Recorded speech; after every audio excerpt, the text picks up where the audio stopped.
We're live, people. We're live again. This is another Emotion Football stream. Today, we're going to be talking about the NFC South. My name is Alam, and I will be holding this down alone. Murtaza is tapped out for the day.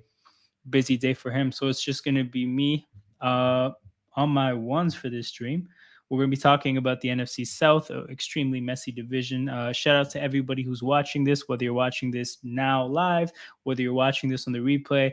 All the viewers are appreciated as an audience to the content on YouTube. You have an opportunity to make content bigger, make channels bigger. So the more engaged you are with the content, the more YouTube's algorithm figures to push the content to other people on YouTube. So if you enjoy what you're watching, make sure you press that like button, you subscribe to the channel, comment on videos. If you're watching this live, get active in the chat. All those forms of content definitely help the channel out. So with that said, I'll get us right into the proceedings for this stream. I'll start with the Tampa Bay Buccaneers, people. First team from this division. Obviously, major downgrade from Tom Brady to Baker Mayfield. My thing with this team, in general, but obviously like pertains to this offense, I don't think this team's trying to win football games because they haven't added win now talent. They haven't added veterans. This whole offseason, they've signed cheap free agents and they've drafted talent. That's how they've added to their team. So I look at this team as like the strong parts of the team. Either the older players are going to get traded or they're going to get shut down with injuries, or the younger talent that maybe they want to keep for the next for the rebuild for that next team, that talent will be like again shut down with injuries, or just like they maybe won't play their best because they're not motivated. But I think that this team is just going to progressively get worse as this season goes on. So to talk about the offense, right? Obviously, you love Chris Godwin and Mike Evans as receivers, but then you look at what's around them. A couple undrafted free agents from the last 2 years, and then a 6th-round pick. So, like, that's not a team that's trying to add to their receiving core. That's a team looking to see what this young talent is about for the future going forward. And then Mike Evans and Godwin are just there, right? The offensive line, obviously, Tristan Wirfs is very good, but he's played right tackle thus far in his career. He's playing left tackle now for the first time this year. That's not a switch that's guaranteed to work, but that's what they're going to try out. So like he might struggle this year adapting to the fact that he's now doing everything inverse to what he was doing before. The right tackle, Luke Gadecki, I think he's solid, young player, second year. The right guard, Cody Mock, rookie. The center, third year, Rob Hainsey, who I don't know if he's any good at all, but the left guard, Matt Filer, just the guy at this point. So again, like they're not looking to add established talent. They're going around young players for the most part, and whatever they add, they're also young players. The tight end room, you got a draft pick from this year, 5th-round pick, Durham Payne, a 4th-round pick from last year, K. Dotton, a 6th-round pick from last year, Cole Kieft, and David Wells, just a guy. So, like, again, this team is just not trying to win football games. The running back room, basically everything they had from last year, then you add an undrafted player in Sean Tucker. So this offense will not be good. Baker Mayfield is at the helm, and if not, it's going to be Kyle Trask. This is going to get ugly, people. So my opinion is I think Mike Evans is going to get traded. I think Godwin could get traded, but probably not. He'll probably just be shut down. I think he's still only like 27 or 28, so he'll be shut down and kept for next year. There's no need to tack mileage on his body for this, for this season. That's not going to go well. But like again, you look at their running back room. Are they going to be able to run between the tackles with Chase Edmonds, Rashad White, and Keyshawn Vaughn? Probably not. So it'll be Sean Tucker, who is a player that I think was pretty good in college, but he he didn't get drafted because of medical concerns. So just every part of this offense is questionable outside of Mike Evans and Godwin. And like I said, I don't expect them to play the whole year, whether that's through injury or getting traded. So this offense will be really bad, I think. I think this offense is going to do its part in trying to get a top pick. And I think that's what Tampa Bay is angling for. They're angling to get a top pick. That's how I read their moves in the offseason. So the offense certainly does its part. I'm not going to waste any more time talking through what's going on there. You look at the defense, and it's a pretty different story. I think the defense actually has quite a bit of talent on it. You have Vita Vea, obviously amazing nose tackle. Kalijah Cansey, first round pick rookie. I think he'll be good. The edge rushers in Shaq Barrett and Joe Tryon Shoyinka. Linebackers with Levante and Devin White. That obviously that front seven isn't that far off of their Super Bowl winning front seven, but it is older. So I expect again the older players here to get traded at some point during the middle of the season. If anything happens to Vita Vea or Devin White, I expect them to get shut down. Like I said, I just don't see this offseason as an offseason of a team that's trying to win football games. The secondary, obviously, they have their own good players. They let their nickelback Sean Murphy-Bunting go and effectively didn't replace him. So they still have their outside corners, Carlton Davis and Jamel Dean. But again, if something goes wrong there, they're going to shut them down. Antoine Winfield is a good safety. Ryan Neal is okay. I just there's not a whole lot that I want to say about this team because I just get every indication from their offseason that they don't want to win football games. So the way I look at their established talent on their team, if this was a team that was trying to win and they tried to build around it, they could maybe be decent. Obviously, they'd have to figure the quarterback position out, but they could maybe scrap some wins out of this roster. But I think they're trying to go the other way. So I think this team might win a couple games in the first 6-7 weeks. They might win a couple games. From that point onwards, I think they're going to lose every single game. I think this team is trying to be bad. In the same way the Bears were trying to be bad last year. At some point, the Bears were winning a little bit too much for their plan, and they just shut things down. And that's what I expect from the Bucs this year, right? So honestly, if they're trying to build around a quarterback that they get in next year's draft, they have enough pieces to trade to give themselves a lot of draft capital. And a tank makes sense. A rebuild makes sense. So that's what I expect from this team. I have them finishing fourth in the division. I think they will be bad. So that is Tampa Bay. That's all I'll say. If anyone in the chat has any further, thoughts on them, feel free to put them in the chat. And then I will move on to the Falcons, I believe the Falcons are who I have next. So the Falcons, I think, are a fascinating team. I think when you look at the Falcons, you have to start with Arthur Smith, the head coach, and then you go from there, right? So Arthur Smith's history, the prominent history is Tennessee, the Tennessee Titans, the team that was pretty good at least a couple years ago, right? So let's look at the Tennessee Titans blueprint offensively because he was the offensive coordinator. That's his side of the ball. I don't factor in the defense, right? So cool. What was the Tennessee Titans offense? Good offensive line, elite game-changing running back, mediocre quarterback, limited passing threat, limited receiving threat, and basically just A.J. Brown, right? So if that's the Falcons playbook, now look at what if that's the Titans playbook and that's what Arthur Smith knows, think about how he could recreate that with Atlanta's team. You have the offensive line because this offensive line, I would actually venture to say, is better than the Titans offensive line from that year. I think this offensive line has a all-pro guard in Chris Lindstrom, the highest paid one. This offense also has established tackles. They drafted Matthew Bergeron to be another strong guard for them. This offensive line is very good. They can replicate what Tennessee did, if anything, do it better. Bijan Robinson, also an elite running back in the way that Derrick Henry is. Obviously, he's a very different running back, but you could argue he does more different things. He does different good things, whereas Derrick Henry has like a smaller number of good things that he does. So you got Bijan and everything he's going to be able to do as a dangerous threat from the running back position. Again, falls in line with what the Titans were able to do with Arthur Smith. You look at the Titans' receiving threats, right? Do they have an A.J. Brown? Absolutely not. They do not have an A.J. Brown. But I could tell you this, what they do have is they have Drake London and Kyle Pitts, who are two guys that have not managed to live up to their draft hype yet.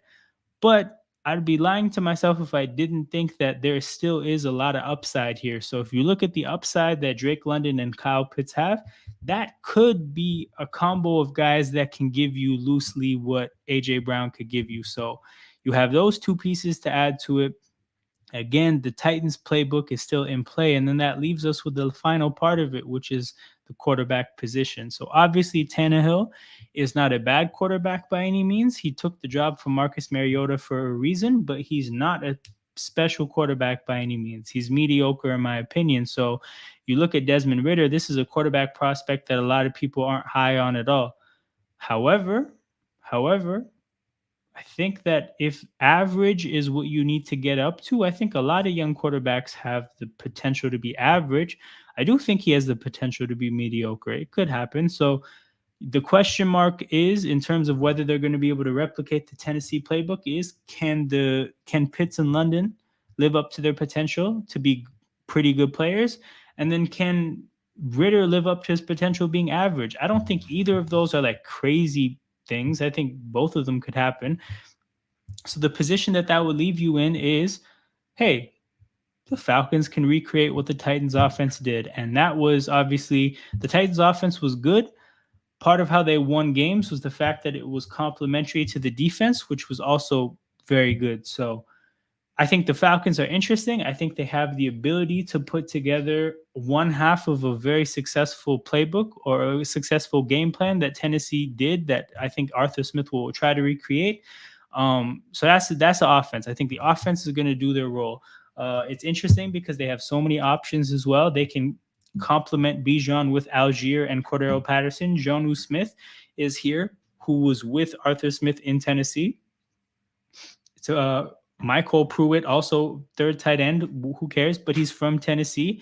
Logan Whiteside, another player from Tennessee. So he's got some of his Tennessee guys with him. It's interesting. I think they're going to be able to do what the Titans offense did if things pan out to a reasonable level. So then let's look at the defense. Now, big question is the defense going to be able to hold up their end of the bargain? So let's look at what they have, right? In the front seven, they have Calais Campbell, Onyemata, Grady Jarrett. So everybody there is 30 and up. So it's an old group, but I think as far as having an interior of a defensive line, that's solid, right? You can keep Calais Campbell on a snap count, not put too many snaps on his body. You can lean on Grady Jarrett. You can leave on David Onyemata. Something to consider is that the Falcons defensive coordinator came from the Saints. He was the main understudy under Dennis Allen at the Saints. So to have Onyemata coming from New Orleans, I think is definitely something that makes sense. Again, the same way the offense is bringing pieces from Tennessee to fit what Arthur Smith does, this defense took pieces from New Orleans to fit what that defensive coordinator wants. So Onyemata being there, like that interior part of the defensive line, I think is good, right? So you look at the edge rushers. The edge rushers are Bud Dupree and Arnold Ebiketie. So this is kind of where the things begin to fall apart, because I don't think you can replicate the pretty good defense that the Titans had with those edge rushers. Oddly enough, Bud Dupree was one of the edge rushers on that old Tennessee team, but I don't think that edge rush is going to generate the production that Atlanta would need to basically complement their offense in the way that the Titans defense complemented the Titans offense when Arthur Smith was there. So that's kind of the beginning of where the playbook begins to fall apart. But if you look at the linebackers, again, Caden Ellis was also with the Saints when this defensive coordinator was in New Orleans. He was a productive player there. He got, I think, a lot of sacks for a linebacker. So to have him playing with a second round pick from last year, that's decent. You know, it's the linebacker position. For what is asked of linebackers, I think that'll be okay. Again, the front seven I'm comfortable with, aside from the edge rushers, and that's a bad position to be weak at. But to take us then from the front seven to the secondary, if you look at some pieces here, there's a lot of pieces here that I really like. I really like AJ Terrell. I really like Jesse Bates. And I'm loosely a fan of Richie Grant. I think Richie Grant's solid. I think Bates and Terrell are really good. I think that puts a lot of pressure on Jeff Okudah and D. Alford, right? Jeff Okudah was a player that I think hasn't lived up to his potential at all. I think he's had some okay moments, but okay is at best. At best, I think for them, they need him to not be a liability, because with your pass rush not being a strong point of your defense, basically you need your secondary to at least compensate for that by being able to cover for like extended periods of time.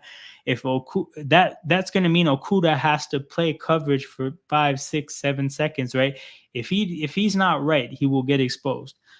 As for the nickel corner position, obviously, I think the thing is Clark Phillips, the fourth round pick. I think he's really well suited to play nickel corner immediately. I think he got hurt though, and that's why he's not starting. But I do expect him to at some point play. So if you're the Falcons now, you have every spot relatively covered in the secondary except for Jeff Okuda. So as a whole, I think the defense is looking solid aside from the edge rushers and Okuda. But that's my thing of like when one of your corners and your edge rushers are your weak points, that's a bad place to have weak points. Shout out my guy Joel in the chat again. The Falcons are too heavy on defense. Here's the thing, right? I think that they're going to be good defensively, not great. But I think Joel, you probably got here like in the last couple minutes or so. When I talked about the offense, I actually think that their offense is built to maybe get more like a greater like a what's the expression, a greater sum than the parts kind of a thing. So here's the reason I say this, Joel, because oh, top heavy on defense. This makes a lot of sense because basically what I said about the offense is like I think that they can replicate what Arthur Smith did in Tennessee with Tennessee's offense. Main commonalities being Atlanta has a better line. They have Bijan, who can be the superstar running back that Derrick Henry was. Titans had AJ Brown. Drake London and Kyle Pitts can maybe scrap together and I don't know, present the threat that one singular receiver did in Tennessee. And then Ritter just has to be Tannehill, who's mediocre as hell. If anything, at times he's ass, right? So it's like Ritter, who I don't even rate too highly, he doesn't even have to live up to a high like level of play. He can just be bang average and still get by in this offense because Arthur Smith has done it before. So I think they have something going offensively. I just need their defense has to keep up. And that's where I'm concerned because to not have good edge rushers and then to have a question mark in the secondary, that's a bad recipe. And then the other thing to consider is their whole interior of their defensive line. They're all 30 and up. So if you're gonna, you can never predict injuries, but if anything, you can predict that the guys over 30 are gonna get hurt at a higher rate than the guys 25 and under in the NFL. So when your whole unit is based on guys that are older, you better hope they stay healthy. So that's where it's at with the Falcons. I'm kind of hopeful they can get wins together because they have, again, like a loosely similar kind of a team to that Titans team that Arthur Smith was offensive coordinator of. And they're ultimately in a weak division, but in terms of actually being a good team when it comes to playing other teams in the NFC in the playoffs, yeah, they're not going to be it. They're not going to be it. So the next team that we're going to look at is the Panthers. The Panthers, I think, are a bit of a chaotic team. And the place I'll start is Frank Reich. So Frank Reich is their coach. He is a coach that I know of from the Eagles because he was the offensive coordinator when the Eagles won the Super Bowl. Coach of the Colts these last few years. I think he's a difficult coach to get a feel for in terms of how good he is because I think a lot of what happened in Indianapolis gets scapegoated on the quarterbacks. But the reality is like the coach is a part of the quarterback decisions. And then also like, I don't know. You can't get away with that just being like, oh, you were great in Indy, but Indy did nothing because of the quarterbacks. I think there's something to be said for the fact that he was a part of that, the decision-making group that basically went from, I think, Phillip Rivers to Matt Ryan to Carson Wentz or in some different order. But this is the thing, right? I have my question marks about the coach. We'll put that to the side. Let's look at their offense, right? This receiving core makes absolutely no sense. So you have an injury-prone DJ Chark. You have Jonathan Mingo, who I don't know is ready to play high-level football yet. I think he has potential, but he may not be ready to produce at a high level immediately. That might take some time. And then Adam Thielen, who's old as hell. Like, he's washed. I'm confident in it. He's washed. Then you have Terrace Marshall, a player that I think was a good prospect, but we haven't seen it yet. and he's been a player that we haven't seen it yet in a young team. Like the Panthers have never been a contending team. They've been young and shitty. So it's like that's a prime situation for young players to get a lot of snaps in and to develop and show their ability. And he just hasn't yet. So that's concerning.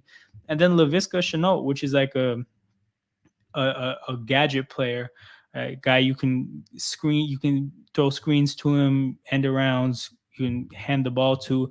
This is just such a uh, just scramble of random weapons. I actually don't think that they'll actually get anything out of this. To Joel's point, it's injury prone. LaVisca and Adam Thielen are. Oh, and DJ, they're all injury prone aside from Mingo. And I'm not sure Mingo might be injury prone too if he's a part of this team, right? So that wide receiving core, I don't actually think you're going to get much out of, despite the fact that there's names there. You look at their offensive line, right? Visually, I look at this and I see a strength. I see Ike Kwanku is a good player. Brady Christensen should be good. Bradley Bozeman, I think he's okay. Zavala is a player that I think a lot of people liked in the draft, and Taylor Moton should be good too. But if you watch the preseason, this offensive line has been terrible, like legitimately bad. And I don't know what happened because last year they were good. Last year, their offensive line paved the way for a lot of mediocre guys at the running back position to produce, right? They got the absolute most out of their running backs last year because their offensive line was good. I don't know exactly what happened. And maybe they're just like run blocking gods and just dog shit at pass blocking, but it's been ugly. And like, again, I look at the coach and I'm like, are we sure this Frank Reich guy is good? So this is what it is. Like the tight end position, Hayden Hurst, he's cool. Ian Thomas, like he's a backup for a reason. The running back position, you got Chuba Hubbard and Raheem Blackshear, two guys that were here last year who were like okay in a bit part role. And then Miles Sanders, who's being paid to be a bell cow, because you don't hand running backs 4 year deals for no reason at this point. If you hand him a 4-year deal, you're gonna hand him the ball a lot. And I don't think he's actually cut out to be that kind of a back. He was good in Philadelphia because the Philadelphia offensive line is elite. He had a running quarterback that kept the defense honest. The circumstances around Miles Sanders in Philadelphia were really advantageous. It doesn't look like they're going to be so advantageous in Carolina. So I really feel for Bryce Young. I think this is a shitty way for a young quarterback to start his career. Again, I thought he was going to step into an offense that had a good offensive line, and I thought that was going to be a career, a big thing for his career early on.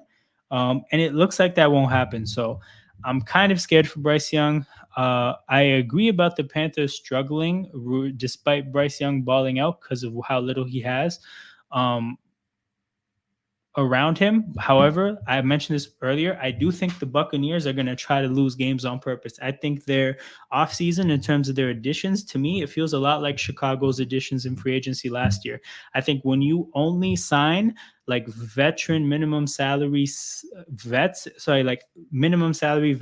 and then like young players and rookies, when that's the only players you add to your team, I don't think you're trying to win football games. So I actually think the Bucs will basically shut down players when they get hurt at first instance. They'll trade their veteran players away for picks. I think the Bucs will lose enough games on purpose to be below Carolina, but I do think Carolina will struggle, and it's for a lot of the reasons I've talked through already regarding the offense. And then you look at the defense, and it's a little bit complicated because I really like the defensive coordinator. So the defensive coordinator is Ejiro Evero.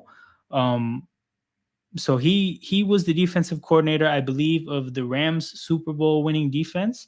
And then he was the defensive coordinator of last year's Denver defense. That was amazing. So this is a guy who has a very strong resume, who is very good at what he does. And if you look at what he has on his team, he has some decent pieces, right? So Derek Brown is very good in the interior of the defensive line. Justin Houston and Brian Burns and off the edge, in theory, should be good, but like, who knows what the situation is with Brian Burns. They said that basically he's holding out, I think, but he's been in camp, but he's not happy or something like that. So we'll see if Brian Burns is actually on a football field. Obviously, I think the place they messed up with Brian Burns is like Sure, right? Let's say you love him and you want him to be a part of your team. And whenever a team offers you trades, you turn them down. So LA comes with 2 firsts and you say fuck off, right? And another team comes with all these draft picks and you tell them no. Awesome, right? Cool. The thing that does is it puts a lot of leverage in the player's hands when it comes to contract negotiation time, because it's like, cool, you turned down 2 first round picks for me. Make me the highest paid player at the position. So if you're not ready to do that, you may as well just take that trade. So we'll see what happens with Brian Burns, but like they put themselves in a weird situation, and I think they really need him on the field. They need him to be a key part of Edro Evero's defense, because if not, um, I don't think that his defense can be as good without an elite pass rusher. But yeah, Justin Houston is cool. He's obviously old as hell now. I don't think they have another pass rusher outside of those two, but like those two should be fine. Shaq Thompson and like the two linebackers there are cool. They're okay. And then in the secondary, I actually like a lot of these pieces. So like I like Jeremy Chin a lot. I like J.C. Horn a lot. I like Von Bell. He was good in Cincy last year. Xavier Woods. He's a player that like he's I think he's just good or like above average, but he's always a part of good defenses. Like he is a player that will hold it down as a part of his secondary where there's a lot of better teams around him, right?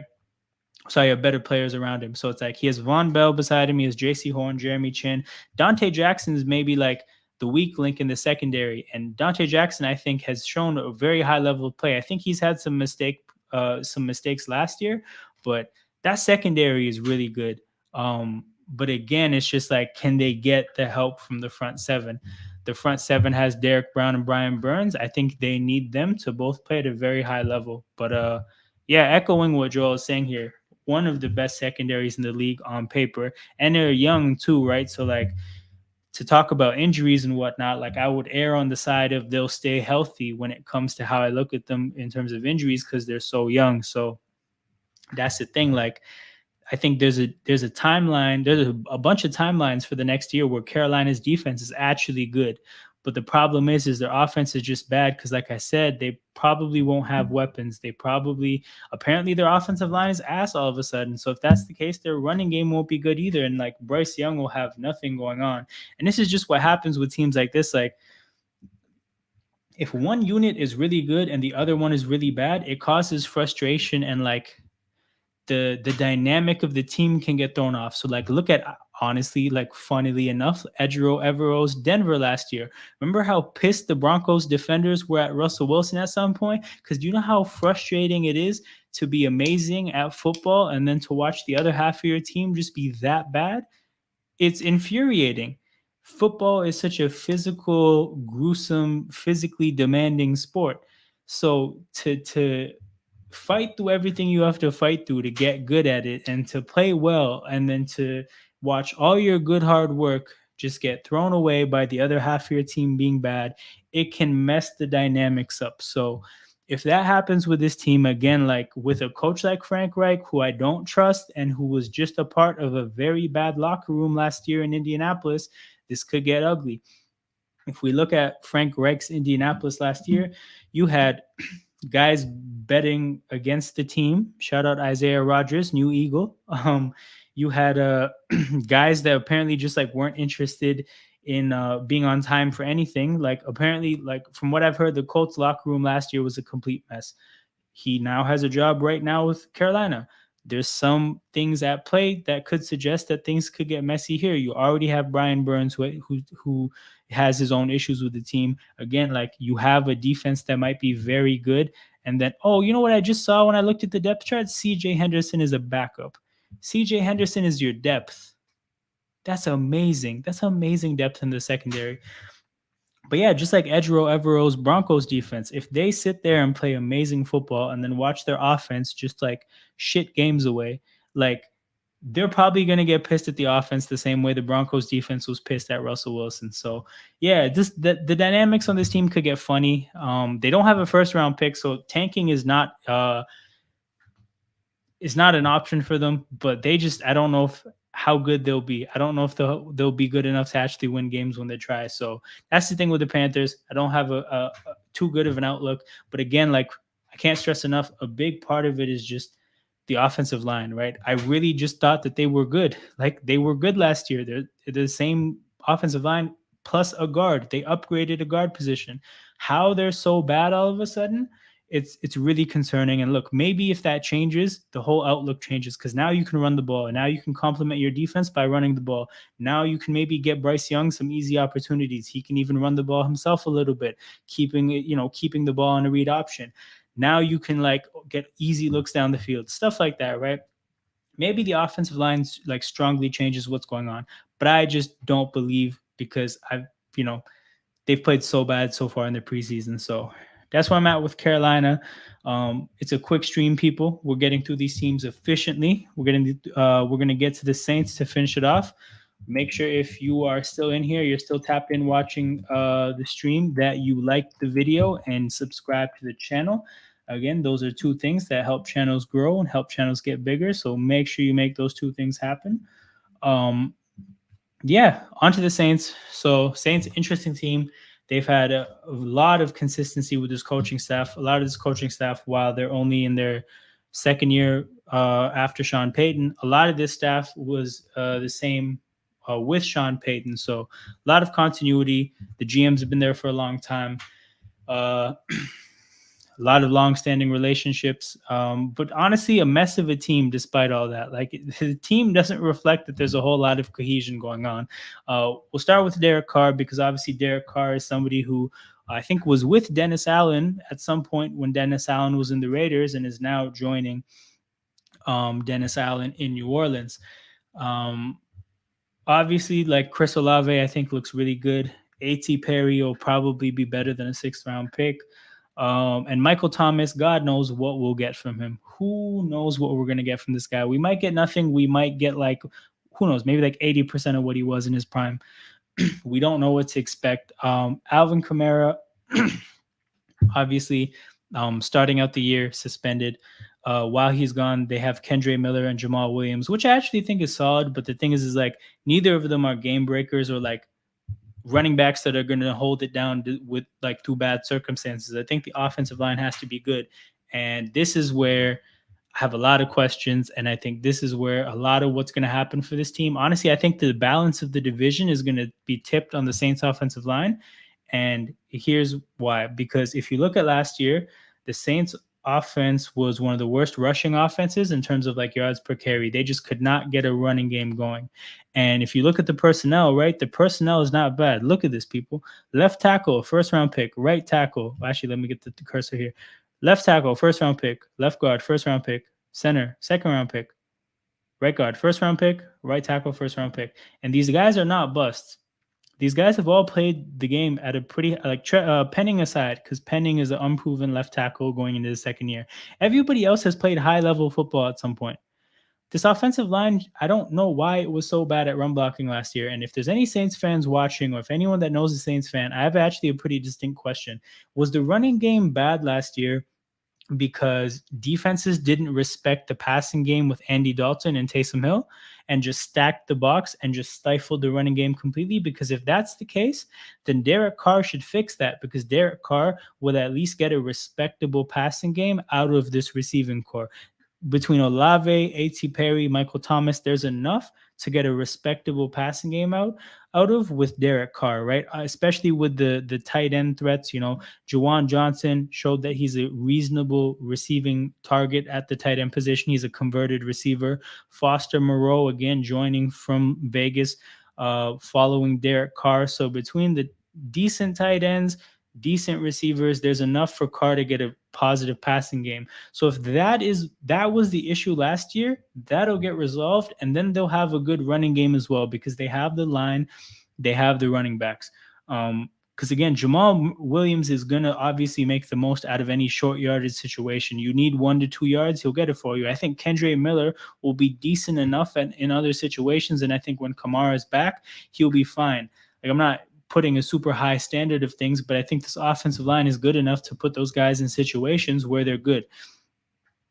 So I'm left to look at it like, why was the running game so bad last year? If the issue was stacked boxes, Carr should fix that. Now, if the issue is actually just that the offensive line is shit at run blocking, and that's just something that we have to accept now as fact, despite how surprising it is, then they're actually screwed again this year, right? Because if the offensive blocking is shit, neither of Kamara, Williams, or Kendre Miller is going to like persevere through that and just single-handedly be enough to have a good running game. If they don't have a good running game, I don't think Derek Carr is good enough with these weapons, who also are just like good, to like have a very good passing game. I think this offense as a whole just won't be good. It'll be average at best if they can't run the ball, but I think the offense actually could be good if they can run the ball. So again, if anybody knows any Saints fans, I have a question about last year's running game. And what happens with that this year, it'll be a big tipping point for the offense. And obviously, I think it's the difference between a bunch of wins. And the way I see it, it'll be the difference between them winning the division and them not being able to win the division. It's entirely on the running game, and we'll see what happens. But yeah, it's an interesting, obviously, year for them. Derek Carr, they invested a lot of money in without a lot of cap space. They did not have the cap space to pay Derek Carr the money that they did, so they made a big bet, and we'll see how that pans out. But yeah, I think Derek Carr is like he's an NFC South ass quarterback. Like, this is the kind of quarterback you want in that division to win the division. If you want to contend, do you want Derek Carr? No. If you want to win a shitty division, he's your guy. So I don't know why Jimmy Graham is back. That's some of the randomest shit in the world. I know I saw a video online. He's training to sail around the world. Like, he's been training to like understand like the knowledge that he would need to make that happen, but he's hoping to one day sail around the world in a boat. So he was training for that, and he learned how to fly fighter jets and stuff. So like, this is the type of stuff he was on for years, and then randomly he's back on the NFL roster at like 36 or something. So like, that's really random. Again, just like, this is a weird combination of things on this offense, but if they can run the ball, things will be fine. If not, things will be bad. Main takeaway about the offense. On the defense, I think a pretty similar defense to what they had last year. So the big additions are obviously in the interior of the defensive line, Kalen Saunders from Kansas City. So he was a steady rotational player, but he can definitely do a job. Brian Breesy, first-round pick from Clemson. He's good. It'll be interesting to see how good he is as a rookie, but we'll see what they can get from him. Carr's last chance at a starting job. 100%. If he messes this up, it's off to being a backup for the rest of his career. 100%. But yeah, like you have Brian Breesy. We'll see what you can get from him. But like, if he's good and Kalen Saunders has to start the other position, that's fine. If Brian Breesy is not good, then I don't know if Nathan Shepard is enough beside Kalen Saunders. But obviously, on the edge, Cameron Jordan, he does what he does. And then you have Isaiah Foskey, the second-round pick, who also, like, he should be good. But, like, again, that defensive line, it's solid. It's nothing special. But to be honest, this defense, and, like, I started talking about this team, talking about continuity.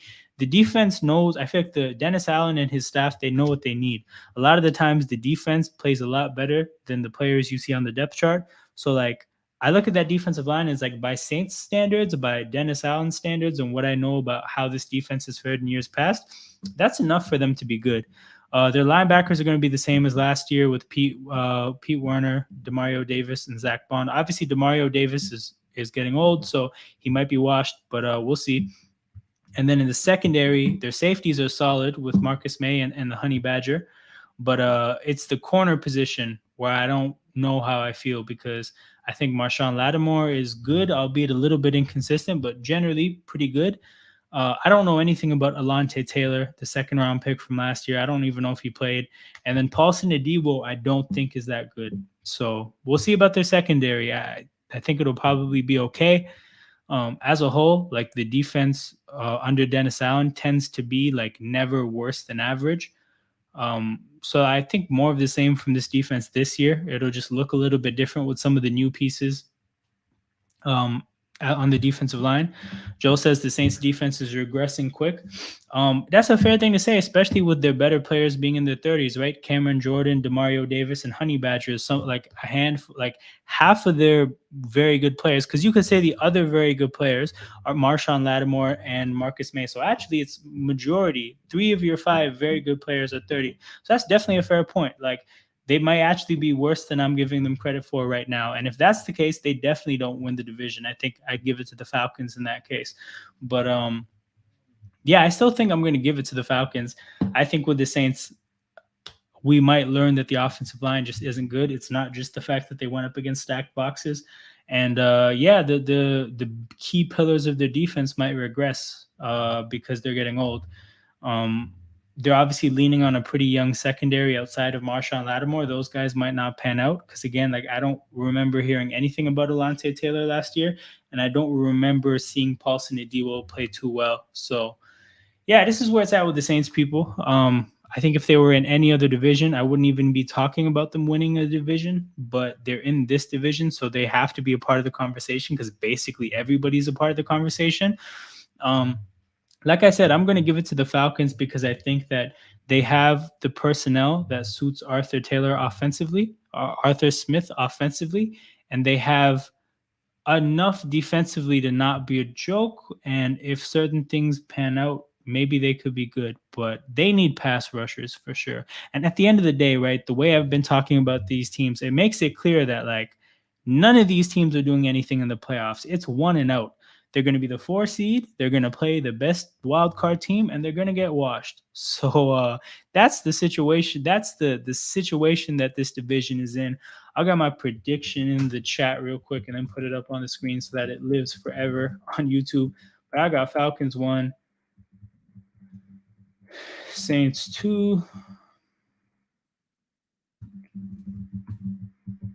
Panthers 3, and then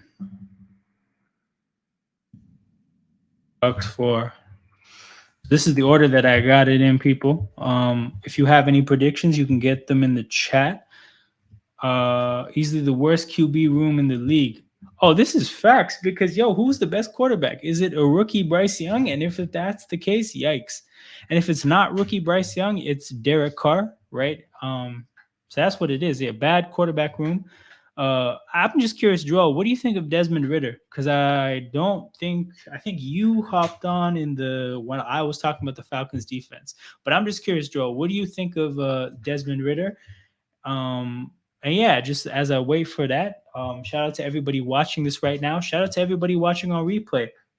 Your support is definitely appreciated. If you enjoy the content you're watching, make sure you like the video, make sure you sub to the channel, get your comments in, share the videos to people you think might enjoy this. All these forms of engagement prompt YouTube's algorithm to push the content to more people. So then that's how the channel gets bigger, because you guys essentially helped YouTube's algorithm make the channel bigger. So make sure you support the content if you enjoy what you're watching. I'm going to be doing a lot of content here. I'm doing a lot of these live streams. I clip these live streams up into smaller pieces and post them as videos for people who maybe aren't interested in watching this much content. I'm going to start to do YouTube shorts. So I'm going to attack all the different kinds, all the different parts of YouTube. And hopefully we can get this page as big as possible. We can develop a really cool community, and we can get all kinds of fans in the chat active like Joel and get all kinds of different perspectives. That's the goal here, people. Ridder is backup quality. I'm pretty sure Falcons fans already want him gone. This is true. This is true. So here's the thing, right? I agree. I don't think Ridder's like anything at all, but I do think I kind of feel similarly about Ryan Tannehill. Like, I don't think Tannehill is anything special either. He's grown, like he was so bad for so long. He eventually turned into a competent quarterback at times, but I just think he's ideally should be a backup. He's like a starter because there's just not 32 good quarterbacks in the NFL. But this is the thing, right? Arthur Smith won games with Tannehill. He won games with Tannehill because of a good offensive line, Derrick Henry being elite, and A.J. Brown being elite. So the Falcons have the good offensive line. I think they have a better line than the Titans did. I think Bijan, I'm not going to sit here and say he's better than Derrick Henry, but he does a lot more than Derrick Henry does, and he's also elite. So that might be something that pans out for them, within this game plan. The big hitch is obviously they don't have an AJ Brown, but they have London and Pitts. So it's like, can two guys kind of, play their best ball and have an impact together between the two of them that one AJ Brown did? Maybe that happens. So like, I think they don't need Ritter to actually be good. They just need him to be Tannehill. And that's not the highest bar. So that's my thing with Atlanta is like, I feel like Atlanta will win this division because they're going to get enough out of their defense for their offense that I think will be, decent to win them football games, especially in this division. So that's why I got the Falcons, people. I'm going to tap out now. I've done 2 hours of NFL streaming now. It's been a long couple hours. These streams definitely take a lot of energy out of me, but it's always nice to spend it talking to people who love ball like I do. Ritter's fumbling is a huge issue too. See, I wasn't aware of this, so this is something I learned right now. That's a bad thing to do. It's a bad habit to have. So he'll definitely need to get a hold of that. But yeah, man. Shout out to everybody watching. I'm on my way out of here now. Again, on your way out, make sure you like the video, make sure you subscribe to the channel, and just stay tuned in, people, because a lot of content coming, a lot of different kinds of content coming. We're going to preview games. We're going to do watch-alongs for games. We're going to recap games. We're going to do draft content and free agency content in the offseason. A lot of stuff coming. Make sure you guys stay tuned in, and I'll see you guys